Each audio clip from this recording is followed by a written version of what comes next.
Hey everyone, Assalamualaikum and welcome to another short clip of my life.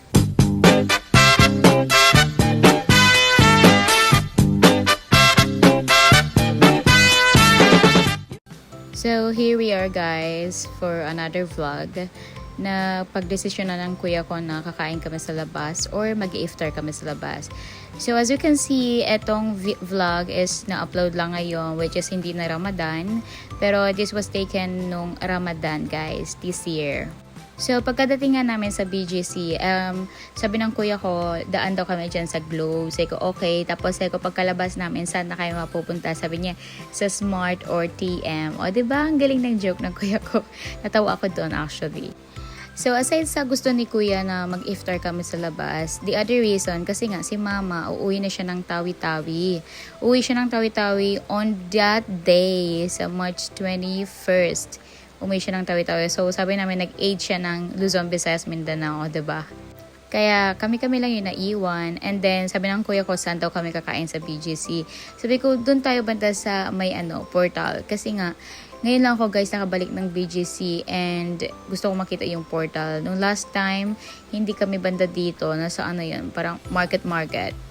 Kaya wala lang, naisipan ko lang mag-visit dito banda. Kasi nga, ayan, may ka-video call ka na from the other country. O diba? Ayan, kumakaway pa sila. So, ganun. Maganda siya guys, pero parang ang board naman. Parang nakatingin ka lang doon. And then, nag-change siya ng ibang country. So, parang may mga, like, every 10 minutes, I guess, nag-change siya ng video, like, from another country na naman.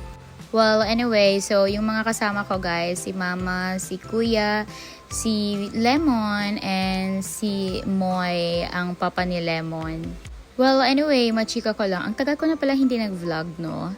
So, ayun. Kaya naisipan ko mag-vlog today. Kasi actually, madami talaga akong nakikitang nag-vlog and then nagagandahan ako. Tapos sinasabi ko lagi, okay, mag-film ako and then i-edit ko, i-voice over ko. Kasi nga, ayun, mag-vlog tayo. So, well, eto na nga. Pupunta tayo dito sa Tory King. I mean, pumunta kami dyan para mag-dinner or mag-iftar. So, ayan siya guys. Parang siya, Japanese restaurant. So, ramen yung kinain namin. And as in, sobrang sarap guys ng ramen dito. Pinili ko yung hindi maanghang, kami ni Mama. And then si Kuya, pati si Moy, yung maanghang yung pinili nila. And guess what? Nagsisi sila guys. Kasi nga hindi siya masarap. Hindi masarap yung napili nila. Sa amin ni Mama yung masarap. Kaya halos naubos namin yung ramen namin ni Mama. Pero si Lemon, nakikihati lang siya sa akin, guys. Kaya lagi ako nag-order sa, yung food ko lagi is hindi maanghang. Aside sa hindi din ako mahilig sa maanghang, mas prefer ko talaga hindi maanghang lagi. Especially pagkasama ko si Lemon. Para makakain naman siya, 'di ba? Then, ayan nga guys, ginabi na kami after namin mag-iftar. Lumabas na rin kami. Sabi ng kuya ko, saan daw kami next spot. Ayan, naglakad-lakad lang. Pinasyal si Lemon. Si Lemon kasi guys, kaya laging pinapakita namin sa kanya yung mga water, fountain. Kasi mahilig siya sa tubig. Mahilig siyang mag-wash ng hands niya. Kasi sobrang arte ng babaeng yan guys. Kahit hindi naman ganun kadumi yung kamay niya. Pero wala, maarte si ate girl. Wash hands talaga yung gusto niya. Kaya nag-enjoy siya pag may mga fountain. Basta related sa tubig guys. So ayan, namasyal lang kami. Kasi nga si Mama, yun nga, uuwi na siya ng Tawi-Tawi. Gusto lang ni Kuya na ilabas siya. Kasi nga parang na-miss na rin ni Mama yung maglaag-laag ba. Maglunsol na. So after namin mag-iftar guys. And then, ayan, pumunta naman kami sa isang restaurant. Ganun talaga yung kuya ko. Every time kami like lumalabas. Aside sa kakain kami ng meal, and then after that, it's either like coffee or milk tea. So here guys, nag-coffee and sweets lang kami. Kaya ayan, ganyan-ganyan lang. Actually guys, ako yung tipong tao na hindi ako pumapasok sa isang restaurant or any food court na hindi ko naman kilala yung mga pagkain nila. Lalo na pag like mamahalin kasi parang feeling ko sayang yung pera ko.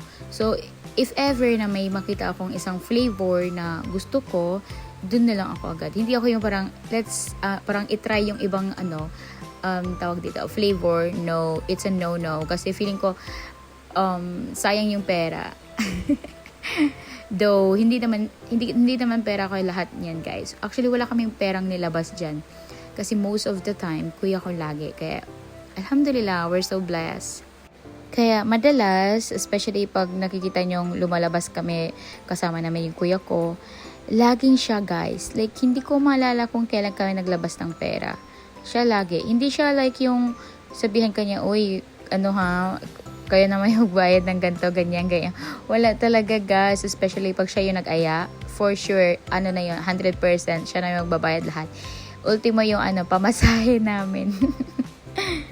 So, anyway, balik tayo dito sa vlog, sa video natin. Ayan, guys, after namin mag-tsaa, wow, tsaa, lumabas na rin kami kasi nga may nakita kaming fountain dyan and pinakita namin kay Lemon kasi nga, again, mahilig si ate girl sa tubig.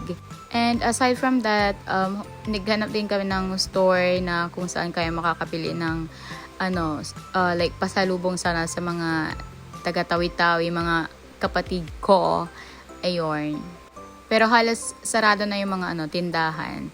Kaya hindi na rin kami nakabili ng pasalubong nila. So yung ginawa ni Kuya is order na lang daw ng bucket na Jollibee. Pero sarado din, guys. Oh, 'di ba? Yung pinuntahan namin na lagi namin pinupuntahan dito sa BGC, yung yung Jollibee, wala, close na rin, sarado. Kaya umuwi na lang kami.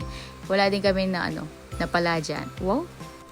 And ayan, dumaan pa kami ulit sa portal. Nakita ko nga. Sabi ko, let's see. Baka may naman, like, other country. Gusto ko sana like, Korea, 'di ba? Ganon. Pero yung nakita namin last time, parang United Kingdom. Yes, UK. So, ewan ko yung that time kung ano yung nakalagay dyan na country. Well, ayun lang, guys. Ganun lang yung ginawa namin dyan. So, after that, umuwi na rin kami ni na mama. Si kuya nagpaiwan siya. Kasi nga, magmamotor siya. Kami nag-book ng Grab. Ayan. So, ayun. Thank you for watching. Have a great day. Bye-bye.